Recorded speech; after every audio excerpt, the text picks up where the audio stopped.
Bonjour et bienvenue à l'Institut des Libertés. Comme vous le voyez, les temps sont graves. Nous avons un véritable problème interne, à savoir qu'un de nos collaborateurs, que je ne nommerai pas pour une raison évidente, fait réchauffer du poisson relativement souvent. À cet égard, j'ai donc pris des mesures personnelles. Et j'affirme qu'aujourd'hui, que toute personne faisant réchauffer du poisson devra porter le chapeau du crustacé de la honte pendant les 10 minutes consécutives suite à la commission du crime. Absolument. Voilà. Donc ceci est, je vous le présente, le chapeau du crustacé de la honte. C'est comme aller au coin, quoi. Voilà. Le bonnet d'âne. Et il devra le porter. Je ne veux pas savoir qui fait réchauffer du poisson. On est au rez-de-chaussée.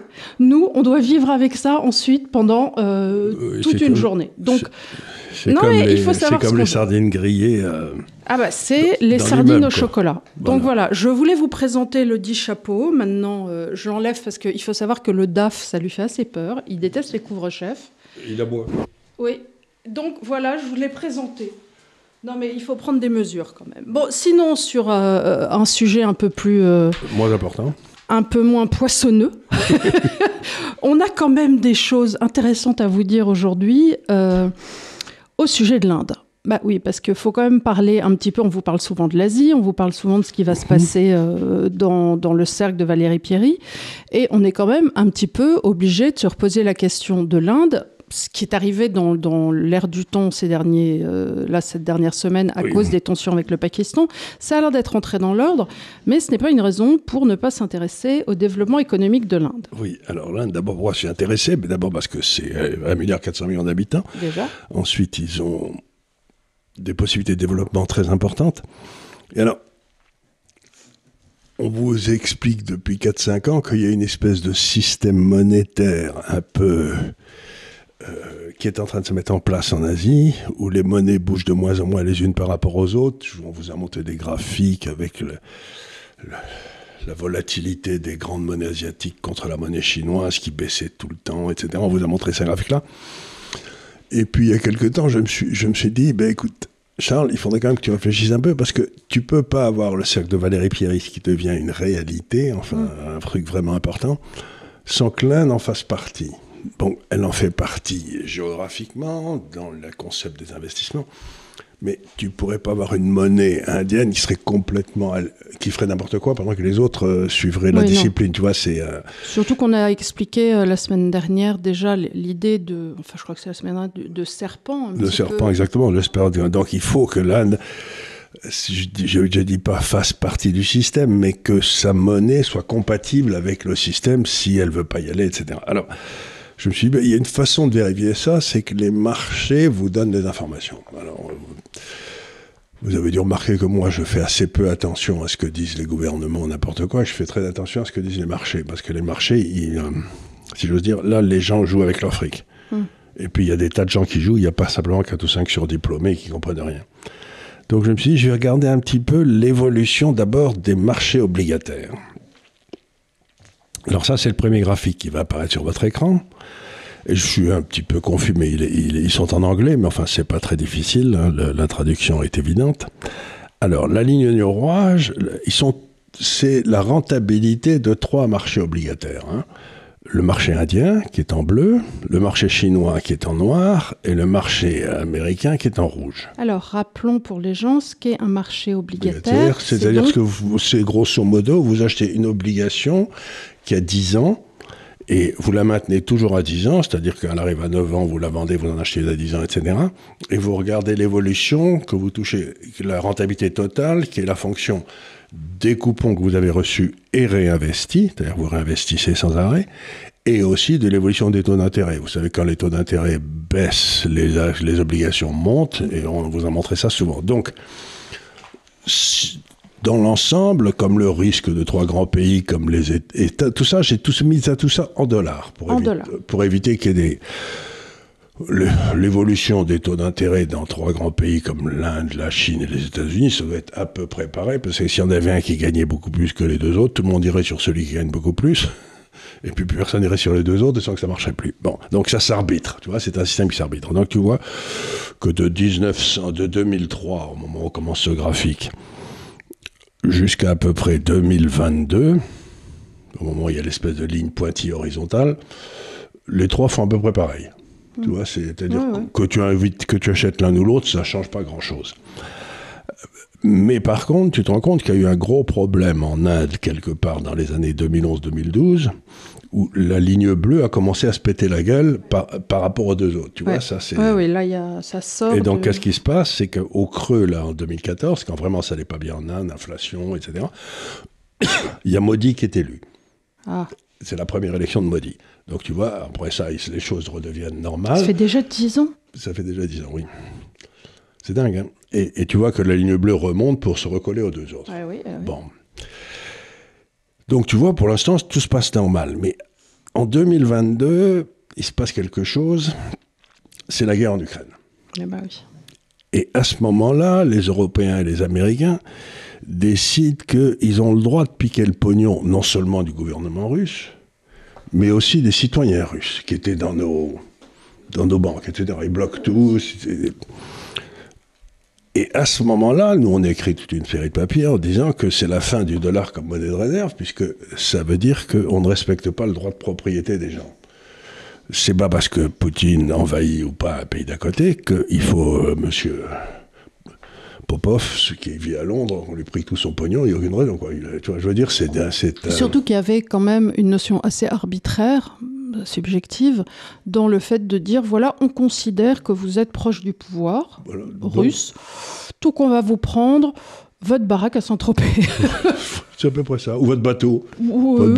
Votre yacht qui était à Nice, on va vous le piquer, etc. Donc on pique les biens. Donc d'un seul coup, les gens se disent, mais dans le fond, cette histoire qui nous raconte du côté intouchable du droit de propriété, que c'est pour ça qu'on peut avoir des actifs chez eux, c'est à peu près, ça paraît aussi raisonnable que d'être un juif en Allemagne en 1935 et de se faire piquer tout, simplement parce que tu es juif, tu vois. C'est arbitraire, complètement. C'est complètement arbitraire. Et ça l'est d'autant plus que ça n'a été décidé par aucune juridiction. C'est-à-dire que ça a été complètement une décision gouvernementale. Ça n'a été soumis à aucune juridiction française ou internationale, ce que je trouve quand même un petit peu léger. Un petit peu léger. Et à l'époque aussi, je te dis, on a fait fermer, par exemple, toute une série de radios russes, etc., comme ici RT, en France. Oui. Parce que Mme von der Leyen a décidé qu'il fallait le fermer, quoi. Mais je ne savais pas que c'était dans ses attributions de décider qui avait le droit de parler ou pas, quoi. Sachant que par ailleurs, beaucoup de journalistes avaient d'eux-mêmes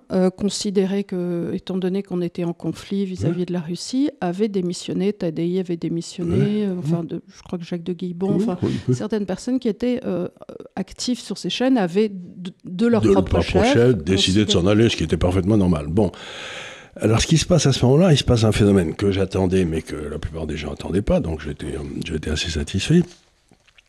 C'est qu'à ce moment-là, de la ligne rouge, parce qu'en plus, l'inflation commence aux États-Unis. C'est-à-dire ils avaient imprimé de l'argent comme des salopios depuis 10 ans, et puis d'un seul coup, l'inflation arrive. Donc, les taux d'intérêt montent. Quelle surprise, les taux d'intérêt montent. La ligne rouge se pète la gueule. C'est-à-dire, le marché américain se pète la gueule. Et c'est la première fois quasiment dans l'histoire depuis très longtemps que quand le marché américain, c'était un peu le marché directeur. C'était celui qui donnait en quelque sorte le là. C'était celui qui, en quelque sorte, toi, tu étais collé au marché américain et tu essayais de jamais t'en décoller, quoi. Et puis là, d'un seul coup, paf, la Chine se décolle. C'est-à-dire que d'un seul coup, les marchés nous disent le 10 ans américain n'est plus le placement sans risque. Mmh. Le placement en risque, ça devient le chinois. Si vous voulez avoir un truc qui monte de façon régulière d'à peu près 3 ou 4% par an, tu vois, c'est plus l'américain qui s'y viandait, c'est le chinois. Donc, ça veut dire que la Chine, en quelque sorte, fait sauter l'Amérique de la barque, c'est plus le... Et tout le monde s'attendait, je ne faisais pas très attention à l'époque, à ce que le marché indien suive le marché américain, ce qu'il commence à faire. Et puis, quelque part, vers la fin de 1922, paf, il se recolle sur le marché chinois. Ça veut dire que d'un seul coup, il est en train d'apparaître devant nos yeux éblouis que le marché directeur pour le cercle de Valéry Pieris, ça va être la Chine, et pas les États-Unis. Et que le marché indien a un peu hésité, et puis c'est collé sur la Chine. Et là, c'est là où je dois faire preuve de mon ignorance. c'est que je ne sais pas si c'était une décision politique, où ils ont dit aux gens, vous achetez les meubles pour que ça se fasse, ou si c'est le marché de lui-même qui a décidé que, non, maintenant, il suivrait le marché. Tu vois ce que je veux dire? Je ne sais. Bien sûr. Tu ne sais pas si c'est un ordre spontané. Si c'est un ordre spontané, c'est très... arrive. Voilà, ou ce qui arrive. Donc, il est tout à fait possible que les gens du marché soient dit, non, il n'y a pas de raison que mes obligations baissent parce que les États-Unis fassent n'importe quoi. Donc, je vais me coller sur... Je veux dire, je vais aller naturellement vers le tube qui n'est pas manipulé. Quoi, en tout cas, si ça a été une décision politique, ils l'ont fait de façon suffisamment discrète pour que ça ne soit remonté aux oreilles de personne. Donc après, il n'est pas complètement... les banquiers centraux ne sont pas des grands bavards. En principe, ils peuvent se parler dans des coins, ils se retrouvent comme à Bâle ou des choses comme ça. Voilà, ils disent « cher ami ». Après, mais ça ne dure pas si ce n'est pas viable. Oui, bien sûr. Ça ne dure pas si c'est viable. Or là, ça fait un petit moment que ça dure. Et donc... ce que ça semble indiquer, c'est que non seulement l'Inde va faire partie du cercle de Valéry Pieris monétaire, mais aussi que c'est par là, c'est dans ce cercle qu'elle va trouver ses financements. Parce qu'elle ne va pas aller chercher de l'argent dans le truc rouge, alors que dans le truc bleu, il est beaucoup moins cher. Tu vois ce que je veux dire? Donc, et je n'aime pas... Vous savez, la définition des complotistes, c'est le gars qui a raison 15 jours avant que ça soit dans le Figaro, mais que tout le monde... 15 jours, 2 ans. Oui, 2 ans avant que ça soit dans le Figaro, et 4 ans avant que ça soit dans le Monde, mais vous êtes la CIA. Allez, soyons méchants. Hein. Vous vous dites, oulala, ça sent le renard pour le dollar et tout. C'est quand même embêtant que la Chine et l'Inde se mettent.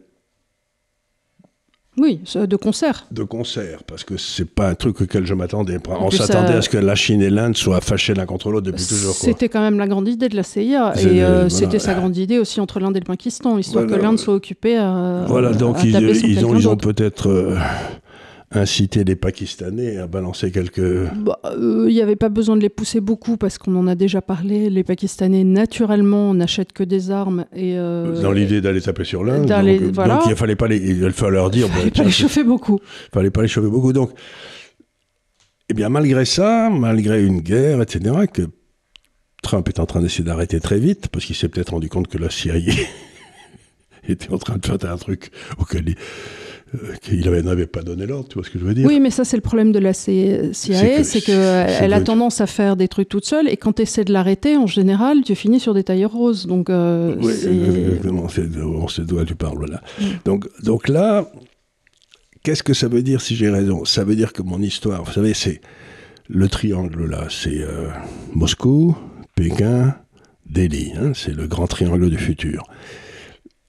Et les Américains étaient persuadés que jamais il n'y aurait la moindre, c'est ce que disait Brzezinski, hein, que jamais il y aurait la moindre alliance entre la Russie et la Chine, qu'ils étaient tellement ennemis qu'ils jamais ils le feraient. Bon, ils ont fait l'alliance. Et puis les Américains étaient tout aussi persuadés que jamais il y aurait une alliance entre la Chine et l'Inde. C'est peut-être en train d'arriver. Donc ça veut dire que tous les trucs géostratégiques des États-Unis, où ils essayaient de foutre le merdier pour que les gens se mettent sur la gueule. Avec une constance qui est admirable. C'est peut-être... Donc, si le dollar c'est en train de se péter la gueule comme ça contre les deux autres, ça veut dire que les gens ont moins en moins intérêt de payer en dollars, non? Oui, déjà qu'ils en ont, en tout cas les Chinois, à ne savoir qu'en foutre, des dollars. Ce qui d'ailleurs va poser une vraie question à terme pour les États-Unis, on en a déjà parlé, c'est qu'ils ont, on le sait, imprimé comme des gorées. Oui. Et là, ils vont avoir tous ces dollars dont ils vont plus savoir que faire. C'est surtout les Chinois, les Indiens et tout, qui n'ont plus besoin de dollars. Parce oui, du coup, ils vont faire quoi de tous leurs dollars si plus personne en veut? Ça va, ils vont essayer de leur filer, tu sais, quand moi je jouais au rugby, puis que tu arrivais tu recevais la balle, et puis il y avait un gros type qui arrivait très près de toi. Qu'est-ce que tu faisais? Tu essayais de la refiler au mec à côté, pour que ce soit lui, c'est ce qu'on appelle une passe d'ange, tu sais, parce que le type à côté, tu essayes de ne pas te faire tuer, quoi. Ouais. Je pense à qui ils vont refiler le bébé avec l'eau du bain, là? Je sais pas très bien. Personne n'en veut? Personne n'en veut, pas vraiment, non. C'est bien la grosse question, c'est à partir du moment où la ligne rouge et la ligne bleue et noire divergent comme ça, les banques centrales des lignes bleues et noires, qui ont énormément de dollars, elles prennent une perte. Bah oui. Elles prennent une perte. C'est des pertes monumentales. Mais du coup, ça va être très dur de maintenir des taux d'intérêt sur le 10 ans. Sur le 10 ans américain, oui. Bah, tu sais bien si personne n'en veut... Si personne n'en veut, ça va être difficile de les vendre. Alors tu peux essayer de les vendre aux banques américaines en mettant une courbe des taux pentue, mais ça veut dire qu'on arrive à ce que je dis depuis des mois, c'est que les États-Unis ne peuvent plus financer leur déficit intérieur avec leur déficit extérieur. C'est fini. Donc ça a des applications énormes. Alors là, je voudrais dire aussi quelque chose. Vous savez que j'ai été au Vatican, là, il y a quelques semaines. Puis ils nous ont rappelé hier, avec ton frère, on a prévu on va avoir une autre émission avec eux. Donc, et je disais au type qui était là-bas, je leur dis, écoutez, c'est extraordinaire tout ce qui se passe, l'espèce de bruit qu'il y a dans les marchés monstrueux, ça monte, ça baisse, tout le monde se jette par la fenêtre et tout. Et tu te retournes 3 ou 6 mois après, il ne s'est rien passé. Tu vois ce que je veux dire? C'est-à-dire que pour l'instant, c'est vraiment retiens-moi, je fais un malheur, quoi, tu vois. C'est et t'as envie de te flinguer, tu dis mais qu'est-ce qui se passe? Là, le Nasdaq est gentiment remonté hier, oui. à des niveaux... Tout à fait. Ce qui pose quand même la question de much ado about nothing. C'était bien la peine de déranger tout le monde pour si peu, mais bon... oui, mais alors il se passe des trucs, parce que bon... Et encore une fois, je reviens à ce que j'ai dit souvent, c'est que dans les marchés financiers, il y a à peu près 3% des nouvelles qui sont importantes et 97% qui sont du bruit. Et que pour moi, les nouvelles importantes, c'est les nouvelles qui touchent l'émergence de cette zone, tu vois. Bien sûr. Et c'est là-dessus qu'il faut... Mais pendant que cette transition se passe, il y a un bruit. Oui. Il y a un bruit et ça monte et ça baisse et tout le monde panique et t'achètes et tu vends et c'est la fin du monde, non pas du tout, ça recommence. Donc... Moi, je persiste à penser que dans cette période de transition comme ça, il faut avoir un portefeuille stable et puis pas se faire trop d'illusions sur ce qu'il va faire, mais en espérant qu'il ne va pas trop baisser ou même qu'il ne va pas baisser du tout. Et puis ensuite, une fois que les choses deviennent claires, les autres te rejoindront. Mais aujourd'hui, je suis absolument sidéré du bruit annexe. Il y a une espèce de fracas qui se passe. Et tu regardes, si, qu'est-ce qui est passé? Il y a l'or qui est monté un peu. Oui, il y a le dollar qui avait baissé un peu, mais qui est en train de remonter. Puis voilà, donc tu te dis, donc il y a des tas de gens qui ont tout vendu, tout acheté, ils ont payé plein de commissions, ils sont plutôt pas bien, quoi. Donc c'est la première des choses. Donc ça, c'est le début de l'évidence que l'Inde fait partie. Ouais. Le deuxième graphique, c'est vous vous dites, dans un monde idéal, si l'Inde et la Chine convergent naturellement,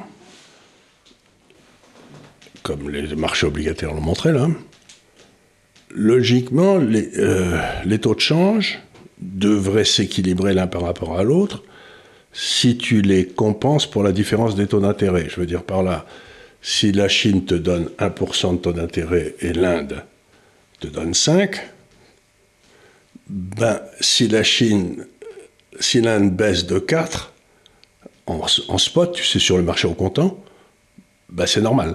Puisque tu veux dire, il y en a un qui a une grosse inflation, l'autre qui a beaucoup moins d'inflation. Donc tu compenses le taux spot par la différence des taux d'intérêt à terme. Mais quand tu dis tu, c'est toi en tant qu'investisseur? C'est ce que font les marchés. C'est ce que font les marchés. Parce qu'ils vont arbitrer l'un et l'autre, etc. Et on voit très bien dans le deuxième graphique, ça c'est donc sur les taux courts. Alors les taux courts la ligne bleue, c'est le taux de change de la monnaie indienne contre la monnaie chinoise. D'accord. Le spot. Ce que tu achetais, si tu es un Chinois, tu achètes des billets, c'est ce que tu payes. Tu vois, d'accord. Donc tu vois, ça s'est bien pété la gueule, de 0,175 à 0, ça a quasiment baissé de 50%, l'espace, tu vois, oui. Donc 2004 à 2014, sur une période de 10 ans. Sur une période de 10 ans. Et l'autre, c'est quand tu compenses pour la différence des taux d'intérêt. Tu vois, ça veut dire que même avec les taux d'intérêt plus élevés, l'Inde a baissé, tu vois, la monnaie indienne a baissé, il n'y a pas vraiment de... Et regarde ce qui se passe depuis l'arrivée de Modi. C'est plat. C'est-à-dire que les taux de change, la ligne rouge est plate, alors que la ligne bleue, elle continue à baisser, tu vois. Ça veut dire que les marchés pensent et agissent pour que tu ne gagnes pas d'argent sur le change l'un avec l'autre. Tu vois ce que je veux dire? C'est-à-dire que finalement, sur 10 ans, que tu es emprunté en monnaie indienne ou que tu es emprunté en monnaie chinoise, c'est pareil. C'est-à-dire qu'il y a, tu vois, je veux dire, il n'y a pas de déséquilibre dans le système, quoi. C'est un système qui aussi s'arbitre naturellement. Moi, ce que je cherche toujours à trouver dans les marchés, c'est des trucs qui s'arbitrent naturellement, parce que comme ça, c'est, en tout cas tu l'espères, l'endroit où les politiciens peuvent faire le minimum de dégâts, quoi, parce que comme les marchés sont plus ou moins à l'équilibre, ils ne vont pas les voir. Donc là, tu vois bien que ce que ça te dit, c'est que dans le fond, la monnaie indienne est bien montée, depuis 2022, là, et qu'elle est peut-être un peu chère aujourd'hui. C'est-à-dire, c'est ce que j'appelle un retour à la moyenne. Oui. Tu vois, tu mets une ligne entre les deux lignes noires, tu mets une ligne au milieu comme ça, et dans le fond, quand il y en a un qui est cher là en haut, tu le vends et tu achètes, et tu peux gagner de l'argent comme ça en faisant des retours à la moyenne, ce qui est un truc, si tu es un trader, c'est assez pratique. Bon, ça... Oui, c'est pas pour tout le monde. C'est pas pour tout le monde, mais c'est logique, tu vois, c'est un truc logique. Et ça, c'est sur les taux courts. Et maintenant, je vais le faire sur les taux longs, c'est-à-dire sur le 10 ans. Comme le premier. Comme le premier. Et alors là, rebelote. 2014, M. Modi arrive. Tu vois que le marché obligataire... En fait, si tu pouvais, de 2007 à peu près à 2016, là, oui, la bonne idée, c'était d'emprunter, si tu pouvais, en monnaie indienne et de te placer en monnaie chinoise. Et tu vois, tu gagnais la ligne rouge qui baisse tout comme ça. C'est-à-dire que c'était une façon de... Et puis depuis 2014-2016, depuis que M. Modi est au pouvoir, rebelote, on revient sur un truc complètement horizontal qui retourne à la moyenne. Et là, les marchés sont juste au milieu. Tu vois, donc ça veut dire que le taux de change s'ajuste, les taux d'intérêt longs s'ajustent, les taux d'intérêt longs ajustés sur le taux de change s'ajustent. Ça veut dire que c'est un système qui a l'air de se mettre en place. Tu vois, c'est pas du tout comme le merdier avant où ça baissait, où ça montait de façon tout à fait irrationnelle.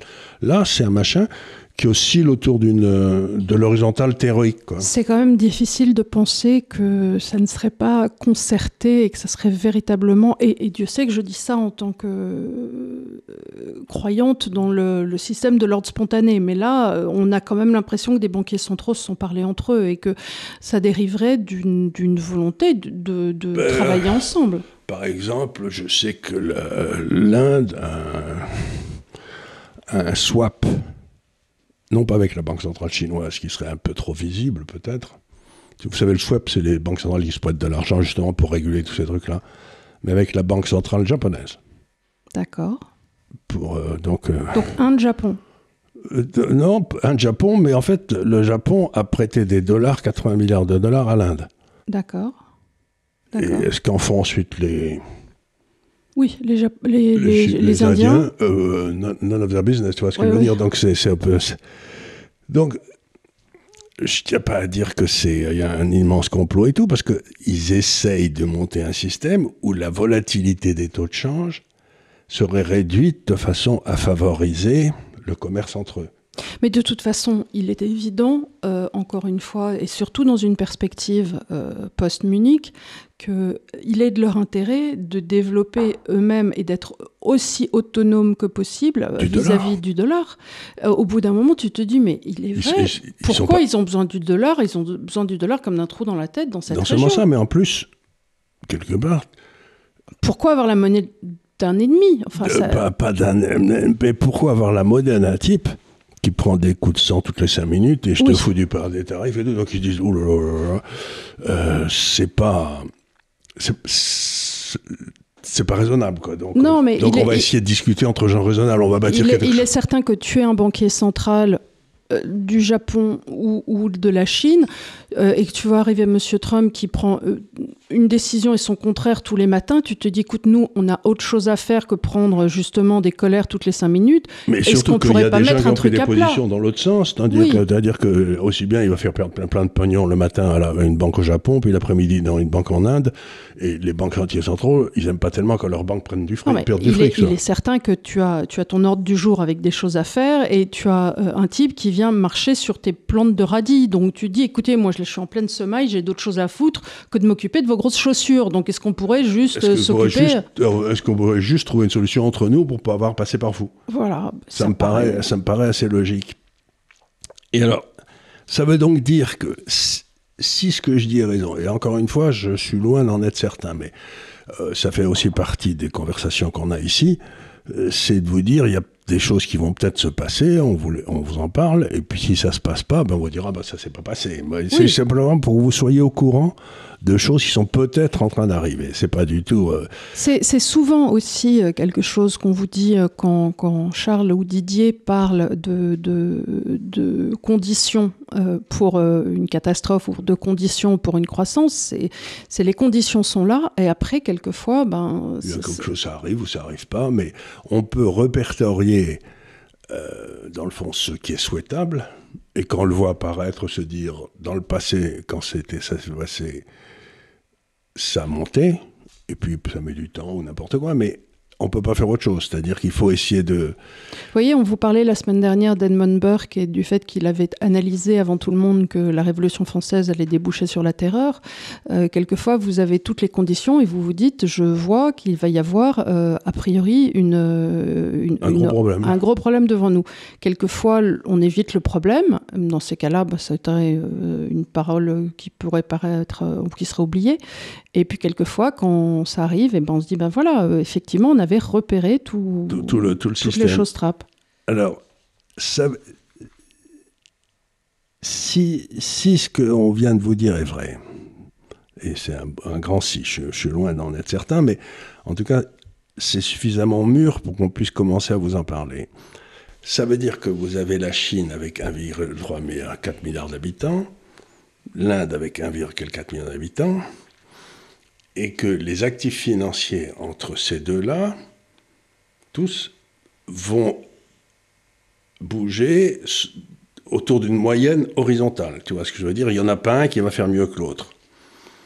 Et ça veut dire qu'en tant que gérant, mon boulot, c'est pas de savoir si l'un va monter par rapport à l'autre jusqu'à la fin des temps, ce qui était le cas jusqu'à maintenant, mais ça va être d'arbitrer quand il y en a un qui devient trop cher, je le vends et j'achète celui qui est pas cher, et ainsi de suite. Tu vois ce que je veux dire? Ça veut dire que... Et regardez le marché des actions chinois par rapport au marché des actions américains, indiens. Vous voyez, et là, je remonte à 2006. Donc ça, c'est simplement la rentabilité dans une seule monnaie, dividende réinvesti des deux indices. Mm-hmm. Ça commence en 2006 parce que les actions absorbent beaucoup mieux les chocs des obligations que les obligations, les chocs d'échange que les obligations. Et vous voyez que depuis 2006, la moyenne est à 2. Vous allez à 2,50 quand vraiment il y en a un quand la Chine est très chère. Vous allez à 1,50 quand l'Inde devient très chère. Mais vous voyez, on est quand même une très belle horizontale. Mm. Ce qui veut dire que maintenant, quelqu'un qui s'intéresse à la zone, il y a des moments où il faut qu'il se bourre de l'Inde, là, quelque part, par exemple en 2021, tu vois, l'Inde est montée comme une fusée par rapport à la Chine. Puis avant ça, il y avait eu la Chine qui était montée comme une fusée par rapport à l'Inde. Donc, mettons que ça te donne du 6% réel, ce qui est à peu près ce que donnent les actions, les deux marchés indépendamment l'un de l'autre.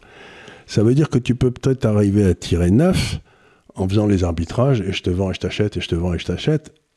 Alors, c'est pas ce qu'on va faire dans l'université de l'épargne, c'est pas parce que... Mais vous comprenez maintenant pourquoi on a des actions chinoises et pas des actions indiennes. parce que il me semble qu'elles sont... Si la rentabilité est la même, ce que semble indiquer la courbe horizontale, j'attendrai que ça remonte à 2, et puis ensuite on verra ce qu'on fera des actions chinoises, quoi. Tu vois ce que je veux dire? Il y aura peut-être autre chose à faire, acheter des actions, je sais pas où, au Venezuela, je pense pas. Mais enfin... Non, le Venezuela pas tout de suite, mais l'Argentine, pourquoi pas? Pourquoi pas? Ouais, le Brésil. L'Argentine, il a gagné les élections, là, il a fait un carton aux élections régionales. Et c'est important qu'il ait fait un carton, parce que tout le monde me disait, ouais, il va prendre des mesures, mais tu vas voir, en premières élections, il va se faire virer. C'est ce que j'ai remarqué avec Reagan, avec Thatcher, avec tous ces gars-là. Les peuples aiment les hommes politiques qui ont du courage. Oui. Et pourtant, ils sont rares. Oui, je ne sais pas pourquoi d'ailleurs, parce que regarde par exemple l'extraordinaire popularité de Jean-Paul II aussi. Il avait du courage. Donc, tous les hommes politiques disent « je ne peux pas dire ça parce que je ne serai jamais élu ». Et pourtant... Je crois que c'est parce que la plupart des hommes politiques de notre temps raisonnent par rapport à leur père, PIRS, et non pas par rapport au peuple. Ils n'ont pas confiance dans le peuple. Ils n'ont pas confiance dans le peuple. Du tout. Et donc, ils disent, quand ils te disent « je ne peux pas dire ça », c'est par rapport à mes pères, encore une fois, ou à la presse. On l'a vu, nous, dans nos expériences professionnelles, que la presse, voilà, c'était dès qu'on s'écartait un petit peu, on te faisait subir les... Et surtout, dès que tu dis quelque chose, c'est-à-dire, encore une fois, donnez-moi 3 lignes de la main d'un homme et... C'est ce que dit Richelieu, voilà. Je pourrais le faire condamner. Donc, ça n'a pas... Vous pourrez penser que cette petite leçon n'a pas beaucoup d'intérêt, parce que finalement, ça n'a pas de conséquences dramatiques sur la façon dont il faut penser. Mais c'est quand même extraordinairement important, parce que ça prouve que moi, je me suis toujours considéré, si vous voulez, vous savez, ce dessin animé Walt Disney où il y avait un basset qui devait, c'était la Belle et le Clochard, le basset qui devait retrouver la piste, tu te souviens, qui se mettait par terre et qui retrouvait d'un seul coup son honorat. Moi, je considère que mon métier, c'est un peu de me mettre, comme celui-là d'ailleurs, quand on le promène, le chien qui est là. Tout à coup, il sent une odeur, il va se promener, puis à un moment, il se met truffe sur le bitume. Sur le bitume, et il suit l'odeur comme ça. Et je crois que c'est un peu ça mon métier, c'est je me dis, tiens, j'ai une odeur que je comprends pas là, je vais me mettre à la suivre. Et celle-là, j'ai commencé à travailler sur cette odeur il y a 4-5 ans, quoi, facile. Et ça sent de plus en plus le renard, tu vois ce que je veux dire? À mon avis, il y a quelque chose, quoi. Il y a quelque chose de très important qui est en train de se passer là. Et ces fracas qu'on a dans le marché, des bruits, des trucs, des machins, c'est que les systèmes financiers, en particulier à l'Ouest, c'est-à-dire chez nous et aux États-Unis, sont pas du tout adaptés à cette nouvelle réalité. Il n'y a personne qui a rien, là. Et donc, ils sont tous en train d'essayer d'empêcher le monde de s'en rendre compte pour pouvoir, eux, vendre tant qu'il est temps. Tu vois ce que je veux dire? Faut pas oublier que... Oui, mais est-ce que tu crois que c'est pour ce genre de raisons que quelqu'un comme Warren Buffett est terriblement en position liquide en ce moment et plus tellement investi sur les marchés, ou alors lui, il a un autre problème, c'est qu'il est quasiment de la taille d'un État. Parce c'est pour ça aussi, il ne peut pas faire n'importe quoi. 400 milliards de... S'il arrive sur le marché asiatique, il se dit le moment où les gens vont se rendre compte qu'il risque d'y avoir une grande baisse à New York, et moi... Avec mes 400 milliards, je pourrais acheter des trucs pas chers. Donc aussi. C'est ça. Mais je sais qu'il a commencé à mettre de l'argent au Japon et en Chine. Je ne sais pas s'il en a mis en Inde. Mais c'est donc extraordinairement important, parce que c'est un peu un basculement historique. Il a fallu 20 ou 30 ans pour que le pouvoir financier mondial passe de la City à Wall Street. Bien sûr. Ça s'est passé entre 1914 et 1940, oui. Donc ça a pris du temps. Et là, je crois qu'on est en train d'assister à un basculement comme ça. Et l'idée de base, c'est quand même de ne pas avoir les actifs qui vont souffrir. C'est-à-dire, qu'est-ce qu'il ne fallait pas avoir en 1914 ? C'était des obligations britanniques qui allaient baisser de 97%. Voilà. Beaucoup des obligations françaises, tout le monde... Allemands, elles sont passées à zéro et tout. Par contre, acheter des obligations américaines, tu passais tranquille. Oui, mais alors, encore une fois, en plus, on était dans des époques où tu n'avais pas véritablement accès à ça. Donc, toi, en tant que Français, tu achetais tes obligations d'État parce que c'était l'emprunt d'État. Oui, voilà. Et quand on a essayé les emprunts russes, ça s'est pas tellement mieux terminé. Mais encore une fois, ça s'est pratiquement aussi mal terminé, on oublie de le dire, sur les emprunts français. C'est-à-dire, on dit toujours les emprunts russes. Tu as perdu 100%, là, tu as perdu 98. Tu vois. C'est la belle histoire. Ce que j'essaie de dire, c'est, si on essaie de réfléchir à ça, c'est qu'un pouvoir financier, c'est celui qui bénéficie du levier au moment où il est mis. C'est-à-dire que les États-Unis ont pu emprunter massivement en dollars dans leur propre monnaie, ce qui leur a permis d'acheter des tas d'actifs à l'étranger, de bâtir leur empire.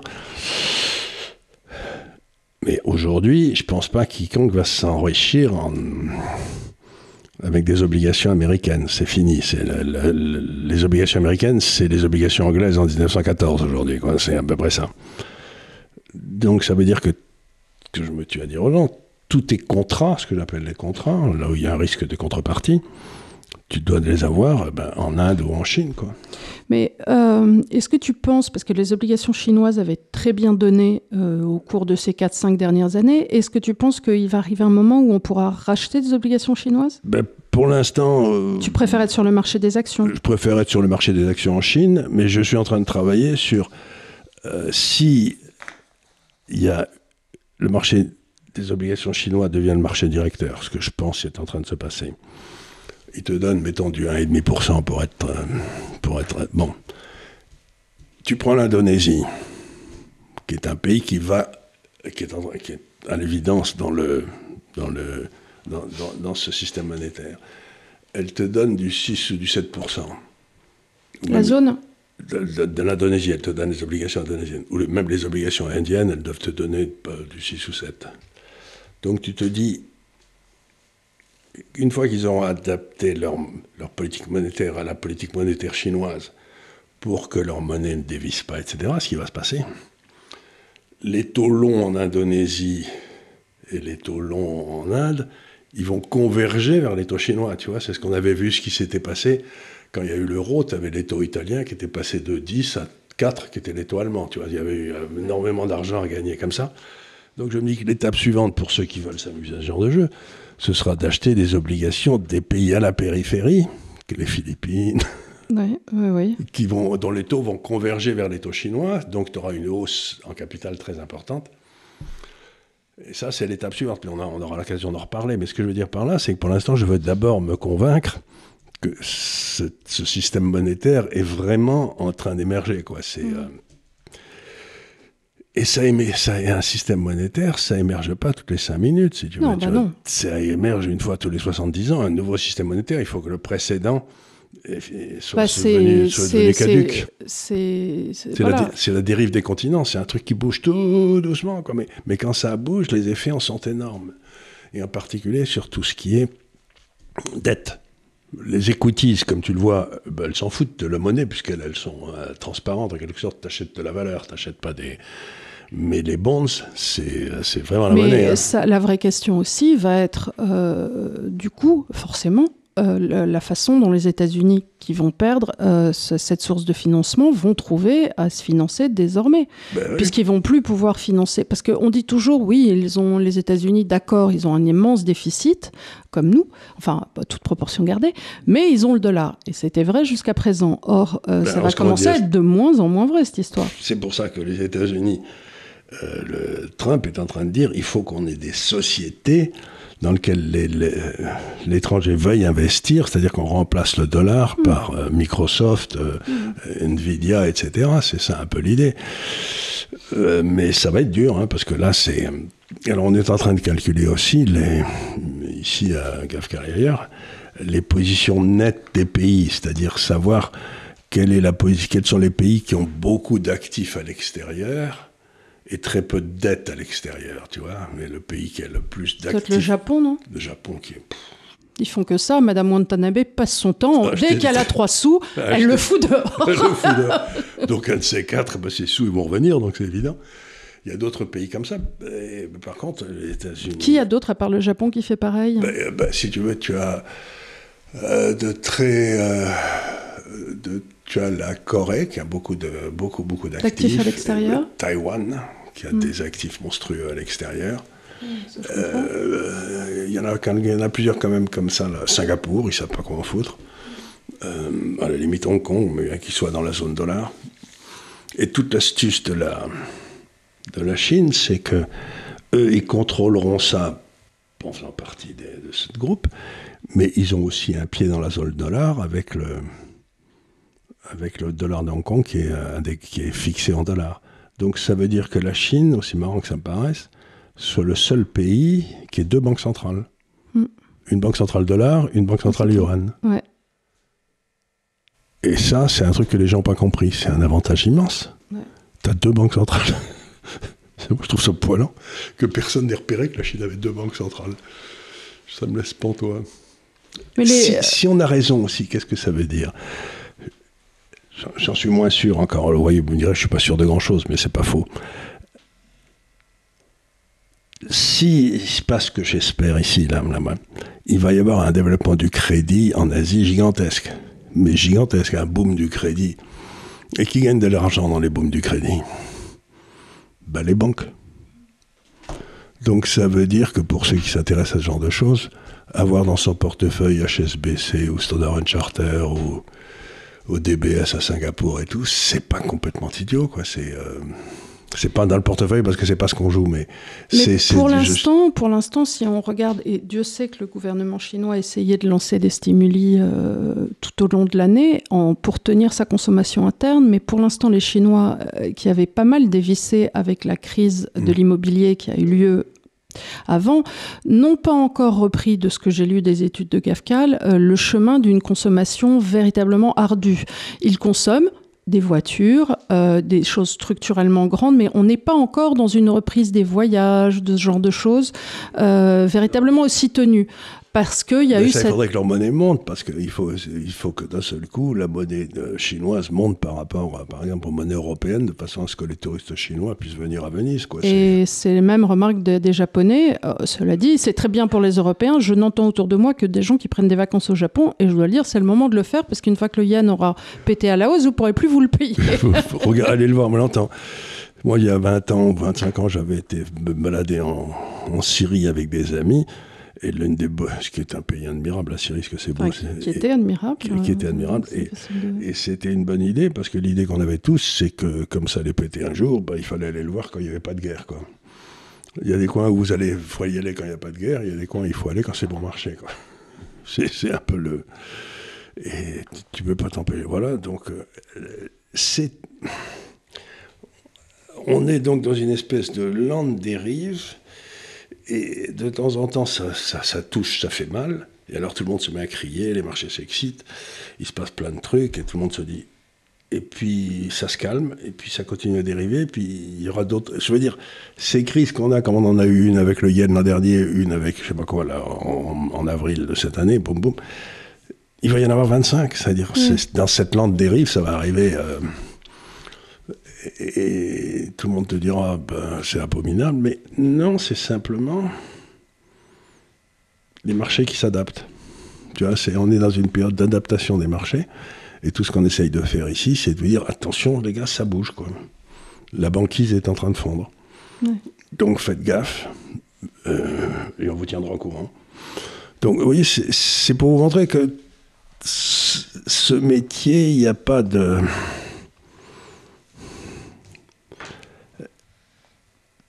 Il n'y a pas de certitude. Il faut toujours commencer à bouger avant d'être complètement certain.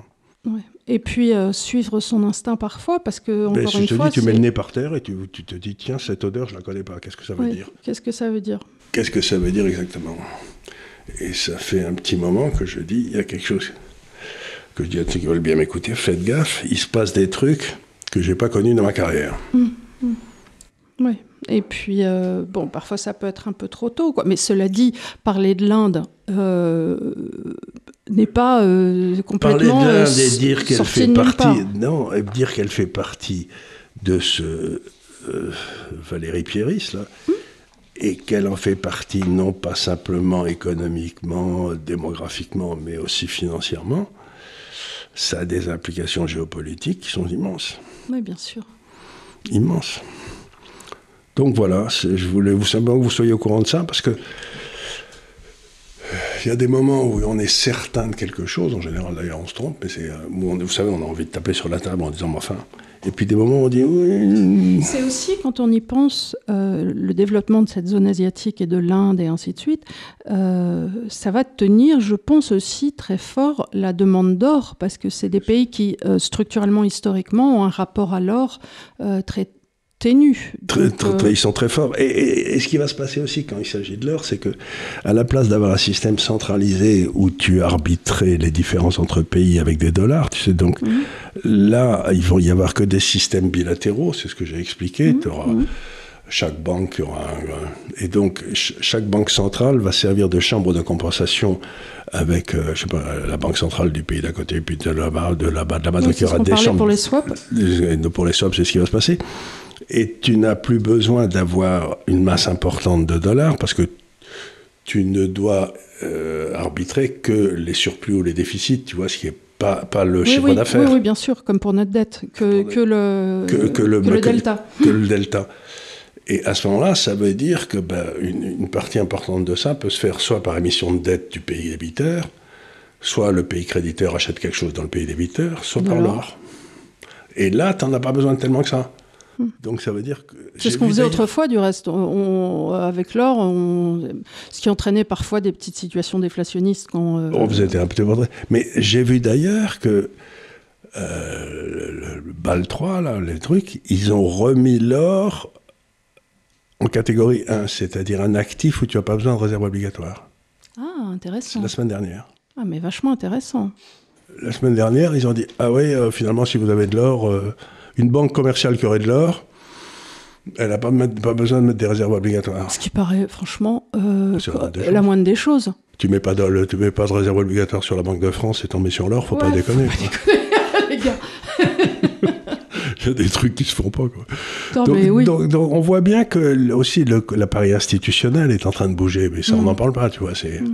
Ah, c'est marrant ce que tu dis sur l'or. Tu l'as lu dans quoi? Parce que... je l'ai lu dans les journaux hier. Ah oui, mais ça n'a pas été... De toute façon, nos journalistes économiques sont complètement nuls, mais c'est intéressant parce que ça... ça veut dire qu'ils sont en train de réofficialiser l'or comme réserve. Complètement. Mais qu'ils ne l'ont pas dit. Et ouais. Ça aurait dû être dans la première page de tous les journaux. Alors que par ailleurs, on nous fait grand cas de leur euro numérique et compagnie, basé sur du vent et qui va nous... on en a déjà parlé, mais c'est une tentative pour nous mierda, hein. Pour essayer de nous contrôler encore un peu plus. Quoi. Bien évidemment. Et tu as vu que parallèlement, je ne sais pas si tu as vu, ils essaient d'expliquer qu'il faudrait revenir à un salaire payé toutes les semaines. C'est-à-dire que, soi-disant, les gens n'arrivent plus à faire leur budget et donc on va dire on va plus faire des salaires mensuels, mais des salaires par semaine.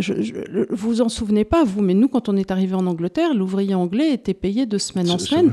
Et c'est une façon, justement, d'empêcher quelque part les gens d'avoir un approfondissement du capital. Parce que ils ne peuvent pas économiser. Tu peux pas Enfin, c'est qu'on arrive à réfléchir ce genre de choses. Et on se rend compte aussi que c'est toujours pour empêcher le gars de bouger.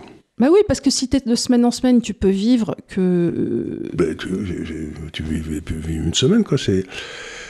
Non, mais on sent bien qu'il y a quand même un désir chez ces gens d'empêcher, de réattacher la plèbe à la terre, quoi, tu vois. Il faut Alors, je suis partagée entre ça et le fait que, en réalité, les gens n'arrivent tellement plus à gérer leurs finances qu'ils dépenseraient tout du 3 du mois. Ou alors, les salaires deviennent si maigres que du 3 du mois, de toute façon, tu es dans le rouge. Mais dans ces cas-là, tu vas faire quoi? Tu vas interdire les cartes de crédit aux gens aussi? Enfin, je veux dire, rien ne va dans cette façon de réfléchir le salaire. C'est une perte de liberté que d'être payé toutes les semaines, pour moi. Bien sûr, mais ça veut dire toujours la même chose. Sans compter qu'il va falloir faire des fiches de paye toutes les semaines et que ça m'arrange pas. Bien sûr que non. Mais ça veut dire aussi quelque chose, c'est que ces gens pensent de façon fondamentale que le peuple n'est pas capable de s'occuper de ses affaires, qu'ils doivent s'en occuper. C'est ça que ça envoie comme message. Vous êtes tellement nuls, vous n'êtes même pas capable de... Alors que par ailleurs, ils refont sortir l'or comme... c'est-à-dire qu'eux, ils ne sont même pas capables de gérer les finances de l'État, on est obligé d'avoir l'or en compensation, et voilà. Tout à fait. Monsieur Lombard, Monsieur Lombard, l'homme au physique de Cerfa, comme je dis toujours. Enfin bref, je n'ai pas l'habitude de faire des remarques personnelles sur l'aspect des gens, mais lui, il a une dégaine, une tête et tout. Je lui dis, mais... Et c'est le représentant de la case des petits hommeries de la Ve République. On ne l'en veut pas particulièrement, mais c'est drôle, il y a une espèce de melting pot entre un vieux Giscard, une sorte de je sais pas, un truc qui serait un machin évolutif. C'est-à-dire, on aurait enchaîné cet enfant à son bureau de l'âge de 3 ans pour faire allemand première langue, et ça aurait donné Monsieur Lombard, quoi. C'est-à-dire, il est presque victime de ce que l'éducation nationale a pu faire de pire dans le choix de nos élites. On sent que... La lente progression. Il a 2 pieds gauche et il a jamais été... J'en sais rien, mais... il n'était pas capitaine de l'équipe de football, ça je te le dis, moi. Non, et puis c'est pas celui qu'on choisissait au ballon prisonnier, en premier. Non plus, non. Et puis, quand tu faisais un chiffon mi, tu voilà, donc tout ça, c'est pour dire que ça veut dire aussi que toute cette classe qui a prospéré sur cette espèce d'émission de dette qui voulait rien dire et tout chez nous, elle va en prendre dans la gueule. Parce que ils ont vraiment, ils servent à rien, ceux-là. Vraiment, ils servent à rien. Donc, on a 2 éléments. Les gens qui font des vrais trucs, je sais pas, le pharmacien ou des gens comme ça, ils auront des boulots. Mais Monsieur Lombard, je sais pas à quoi il peut servir, quoi. De toute façon, on a beaucoup trop de fonctionnaires dans ce pays. Enfin, de hauts fonctionnaires. Ouais, on a beaucoup trop de gens et de doublons. Oui. Donc tout ça, ça bouffe, c'est ce qu'a fait Milley. Donc c'est un monde qui appartient au Milley à la place d'appartenir à Monsieur Lombard est plus intéressant, mais il ne faut pas rester les 2 pieds dans le même sabot. Hein. C'est évident. Voilà, on a essayé de faire une petite émission sur l'Inde qui était pas mal. Sur l'Inde, dans un qui s'inscrit dans un mouvement qui est beaucoup plus large que l'Inde. C'est-à-dire, on dit il y a quelque chose qui se passe. De tectonique des plaques. Et là, en plus, il y a l'Inde, quoi. Donc, il faut que vous y réfléchissiez vous-même, parce que moi, je suis réfléchi, mais je veux dire, il y a peut-être des idées que vous aurez que j'aurais pas. Et donc, il faut absolument réfléchir en termes de comment je me positionne, quoi. Je me souviens, il y a 20 ans, j'avais reçu un coup de téléphone que j'avais publié le livre Emmené par des ânes, d'un type qui était le président de Carrefour, qui m'a dit, est-ce que vous pourriez nous parler de ce que vous disiez à l'époque, hein. Puis je lui ai dit, bien sûr, pas de problème, donc j'étais allé le voir. Et je lui avais dit, compte tenu de ce qui se passe dans l'économie et tout, avec l'émergence des plateformes compagnies, tout ça, ça veut dire que Carrefour va disparaître. Il m'avait dit, vous êtes sympa, ou alors je vous fais venir, et puis vous dites que Carrefour, j'ai dit, oui, mais je suis pas là. Oui. Je suis là pour vous dire ce qui va se passer, vous ferez ce que je crois qu'il va se passer, pas pour faire plaisir. Et Carrefour est en train de disparaître, je crois qu'ils ont fermé leur hypermarché. En fait, tout ce qui est grand supermarché, effectivement, est en train de disparaître. Moi, on voit autour d'Avignon, les grands Auchan sont en train, les zones commerciales des grands Auchan sont complètement en train de péricliter. Ceux qui s'en sortent encore sont les Leclerc parce qu'ils ont une offre compétitive et donc ils sortent... Très local. Oui, mais très local. Et c'est vrai que les prix sont... je vois la dame qu'on emploie là, Josiane, disait avant, elle allait chez Auchan. Maintenant, c'est devenu trop cher, donc elle va chez Leclerc, même si ça lui fait 20 minutes de voiture de plus. Bon, voilà. Et sinon, en ville, ils ont ouvert des petites surfaces. Donc, les Carrefour Market, eux, fonctionnent parce que c'est du local, avec une offre bien plus chère. Mais tu fais pas c'est des gens qui achètent pour le déjeuner, ça. C'est pas des gens qui font leurs courses chez eux. C'est différent encore. C'est des citadins. C'est des citadins qui vont acheter de lait d'avoine. De temps en temps, vous voyez se dessiner des mouvements comme ça, si vous voulez, 20 ans à l'avance. Et voilà, quoi. Vous le dites. Et ça aussi, c'est quelque chose que je vois arriver depuis 5-10 ans. Et pour l'instant, ça a eu des effets, mais pas énormément. Mais ça va continuer à en avoir. C'est massif, quoi. Oui, c'est une avalanche qui a commencé. Si tu veux, il vaut mieux pas être devant, quoi. Ouais. Voilà, et j'espère que cette petite émission vous aura intéressé, notre émission hebdomadaire. En attendant, posez vos questions si vous en avez en dessous, et on vous dit à la semaine prochaine, probablement pour une émission de questions-réponses. Oui, pourquoi pas, parce qu'en effet, c'est une période où il faut avoir des questions et tout, et il y a plein de choses qui se passent, et encore une fois, ce qui est très embêtant, c'est quand ça craque, comme ça a craqué 2 fois déjà en un an, il y a des tas de victimes collatérales à laquelle vous attendiez pas, vous n'y avez pas. Oui, c'est sûr. Donc, c'est pas facile. Voilà. Eh bien, on vous remercie beaucoup et on vous dit à la semaine prochaine. Merci.